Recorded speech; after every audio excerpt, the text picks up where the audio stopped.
I imagine a little bit of a glorious night for you watching Boston stumble in the second half, specifically the third quarter. Well, listen, I'm not anti-Celtics to the level I once was. I thought Danny Ainge was running a bit of a Ponzi scheme, always talking about the future, and now he's gone. And by the way, Tatum and Brown were his. Give him credit. Now, one would argue Brad Stevens in a summer made better moves than Danny Ainge had made in the previous 5 years, flipping Kimba for Al Horford. That seems to have worked out quite well. But I'm not as anti-Boston as I once was. But here's what I liked about what I saw last night. And, Colin, we acknowledge in the NBA all the time that there are guys that are legendary regular season performers that flatly every year in the playoffs get a little bit worse. Yes. Karl Malone was one of these guys. Yeah. Karl Malone's regular season resume is one of the, 8 greatest players ever. His postseason resume is not that, so he gets dinged. Obviously, James Harden is one of those guys. We don't ever talk about the reverse. What about the only actual playoff Jimmy in sports? Not the beloved Jimmy Garoppolo, but Jimmy Butler. A guy who in the regular season, how about this, Colin? In the last 6 years, Jimmy Butler in the regular season has 0 40-point games. But in the last 3 playoff runs, he has 5 of them. Yeah. A guy who went toe-to-toe with LeBron for the first 4 games of an NBA Finals. Last year, obviously, was bad for the Heat. And now this year, he just annihilated Jason Tatum and the Celtics all on mid-range jumpers and free throws. So I have a lot of respect for what the Heat have built. I have a lot of respect for them fighting for the 1 seed. And I have a lot of respect for Jimmy Butler, who doesn't really seem to care about much other than get me to the playoffs and see what I can do. Yeah. And, I thought that third quarter was a tour de force. They played perfect defense for 6 minutes and flipped the game. And, Colin, by the way, if the Heat had lost that game, what's the narrative? Oh, my God, they lost at home. Boston didn't have Smart or Horford. The Heat are sunk. Now the Heat feel like they're in good position to win the series. All right, so you were very early on this. Very early on Luka and Dallas being the dark horse. The earliest.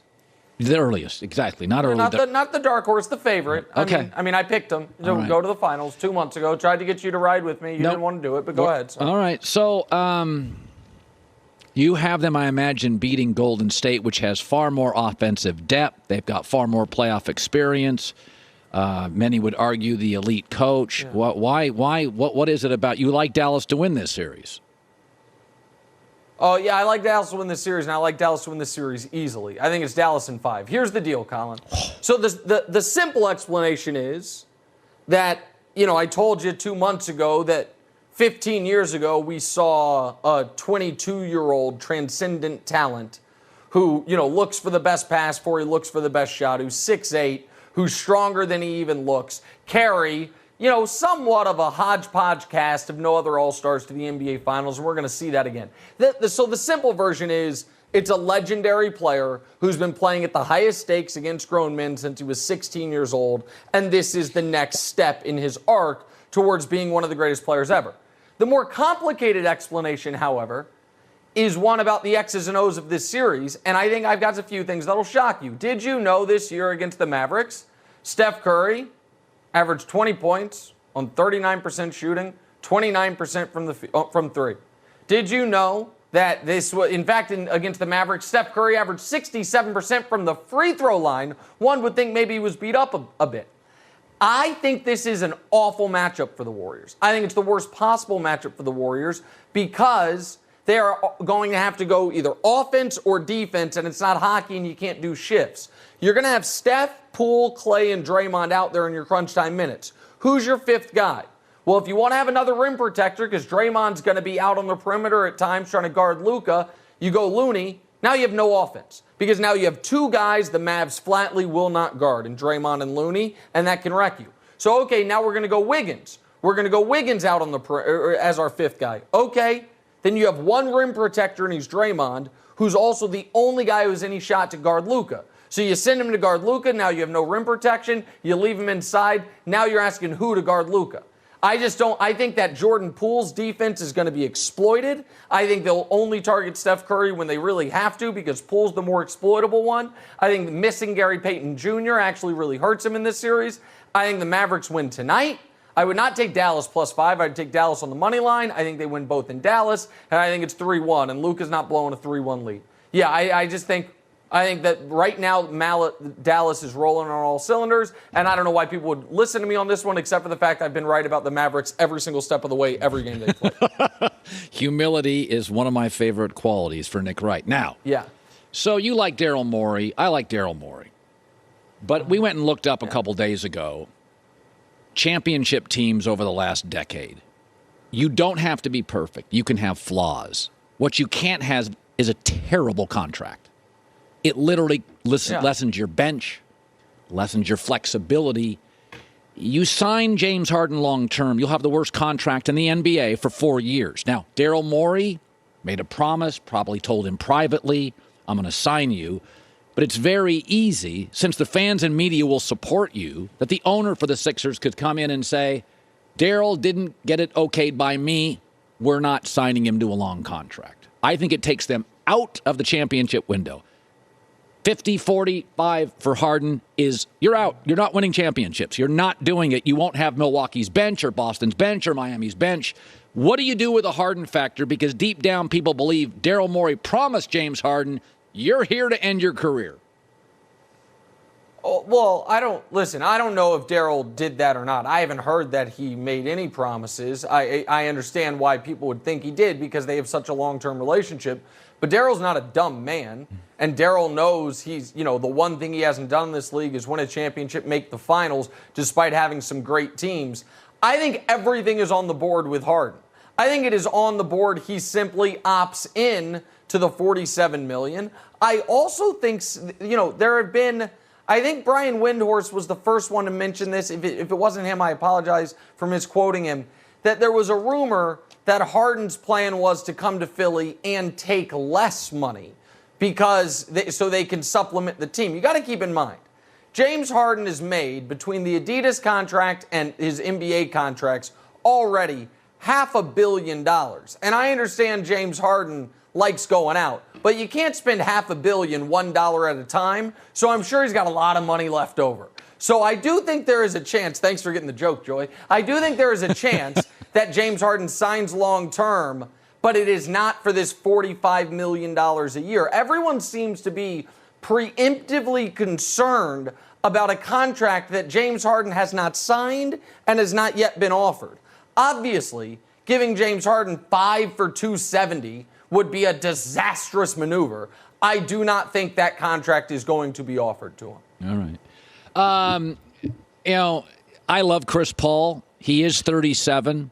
He was 14 for 14 in a closeout game a week earlier, and now he's supposedly bad. What did you make of the meltdown by Phoenix? What was your takeaway on that?